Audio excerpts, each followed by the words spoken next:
Have you ever been stuck in that chicken or egg dilemma of, do I build out the systems first or do I hire the team first, right? Don't worry, I've cracked the code. I'll explain it all. Welcome, I'm Sandra Funk and this is Design Sips, where we will raise a glass and think tank how to bring more joy, more balance, and more abundance to your interior design firm. Let's dive into your questions. Cheers. Cheers. Okay, Sandra, Emily asks, how did you first begin systematizing your design business?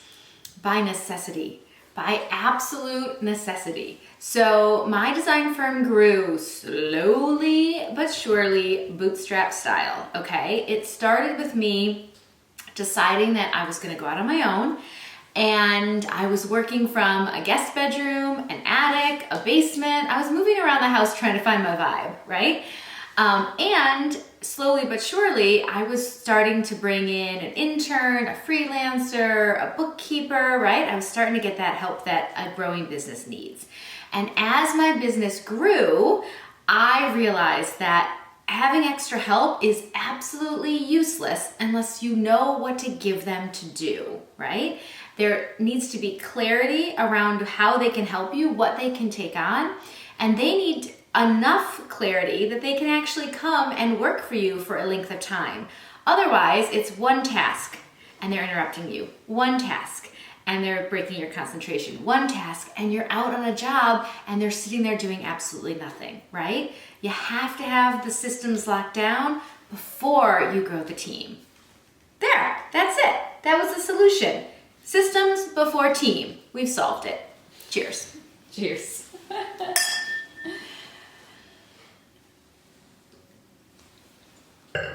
So let's go back to earlier days when you started getting those systems locked down. What did that shift look like in your personal life? Oh, amazing. So when I didn't have systems yet and it was just everything was in my head, what do we need to do next? Like, I would get back from a meeting and I would have this to-do list in my head of what all the outcomes from this meeting. I'd have some chicken scratchy notes that I took while I was trying to make eye contact and make them feel trusted and heard, right? And I would just be scrambling, but I would come back into the office with this list of things that needed to be done, to a desk full of things that needed to be done, the phone ringing with things that needed to be done, an email inbox full of things that needed to be done, right? And invariably, I would need to put this list down and start getting ready for the next appointment, for the next meeting, for the next thing that was on my calendar. So by the time I circled back to those chicken scratch notes, I was lucky if I remembered what they meant, could read them, and could remember all of the things that I needed to do from that first client appointment. Do any of you feel that? Do any of you exist in that world of just fighting fires all the time and it's just like a fire hose of to-dos coming at you?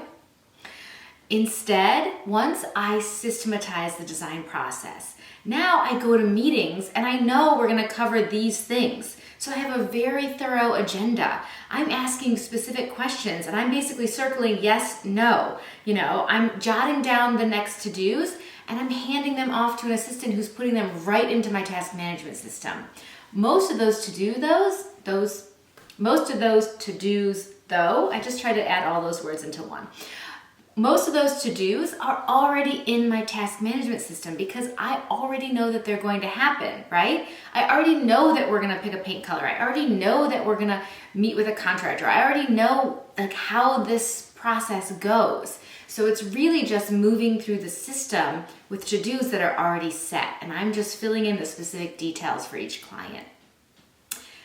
My life changed dramatically from running around like a chicken with my head cut off to sleeping through the night, to putting my kids to bed and not being back at the office, attic, basement, actual studio, wherever my office was, because it constantly was moving. Back at the office while my husband put the kids to bed, right? Working around the clock, not being present in my life, to actually having a life, to sleeping through the night because I knew that everything was under control, right? That the team that I was building knew what to do next, supporting me and getting it all done.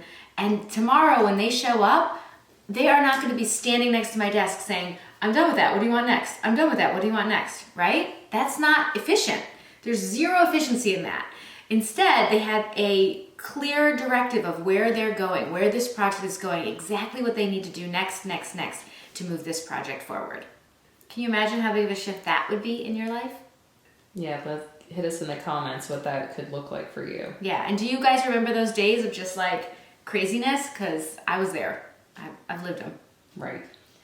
The idea of having a system sounds wonderful, but for a lot of people, it looks like having to go back to the drawing board and start documenting. Mm-hmm. Is that what you did? And are there any ways that they could catapult ahead and not skip that difficult part? Yeah, definitely. So it did look like a lot of work and a lot of time documenting everything and clarifying everything for me. And I would say it came together, all of our systems and processes, over years, right? And still, anytime we do something repeatedly, we go, is that all documented? Do we have that written down? Are there step-by-step instructions so that a new team member could come in and support you and take over some of these things and support your growth, right? We still do it. We're still systematizing and documenting, always.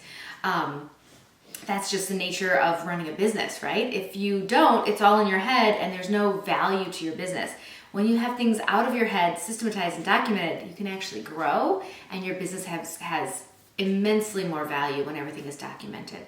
So you can start to just, one system at a time, document them as you go, make it a task for some of your employees to write down everything you do step by step, refine it, revise it, make sure it's in the right order, remove duplication of efforts, clarify details for the sake of training new team members or delegating. Or you can become a standard member, and every single bit of those processes are documented inside the standard.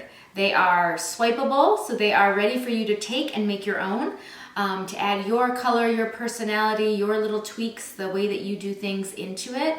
But our overall design process template, along with numerous other templates to run the business, is all inside of the standard, ready for you to jump in and make it your own and be systematized, organized, ready to delegate, ready to hire teammates today, right? You can download that and be you can be 18 months or 3 years ahead right now if you are doing those systems.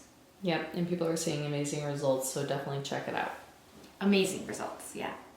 Okay, so you've systematized and you're ready to hire. What next? How does it happen? There's a whole Design Tips episode dedicated to just that.